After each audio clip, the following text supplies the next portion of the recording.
ఇంకొక అంశం ఇదే బుక్లో ఇంకొక అంశం ఒక మాట పదే పదే చెప్పింది ఏంటంటే కేసీఆర్ గారు బాగా అప్పులు చేసిండ్రు, రాష్ట్రాన్ని అప్పుల పాలు చేసిందని చెప్పారు. ఆ అబద్ధం అని చెప్పి మేము పదే పదే నిరూపిస్తున్నాం. మళ్ళీ ఇది ఈ రోజు ఇచ్చినటువంటి ఈ పుస్తకం ఇందులో వాళ్ళే నిరూపించుకుంటూ తెలంగాణ రాష్ట్రం ఏర్పడ్డప్పటి నుంచి ఈ రోజు వరకు జరిగినటువంటి అప్పు 4,37,000 కోట్లని మరి ప్రభుత్వమే ఇచ్చింది. కానీ కేసీఆర్ గారిని పట్టుకొని 7.5 లక్షల కోట్లు అప్పు చేసిరు, మీరు ఇన్ని లక్షల కోట్లు అప్పు చేసిరు అని చెప్పి పదే పదే చెప్తుంటారు. ఇక ఈ 4 లక్షల గమ్మత్ ఏంటంటే ఈ 4,37,000 కోట్ల డబ్బులో ఈ ముఖ్యమంత్రి గారు చేసినటువంటి 1,58,000 కోట్లు ఆయన ఫ్లోర్ ఆఫ్ ది హౌస్లో ఒప్పుకున్నటువంటి అమౌంట్ కూడా ఇందులో యాడ్ అయి ఉన్నది.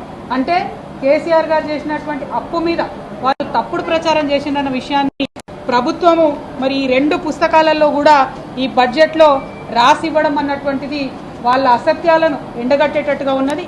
ఈ విషయం ప్రజలు గమనించాల్సిందిగా కోరుతా ఉన్నాం.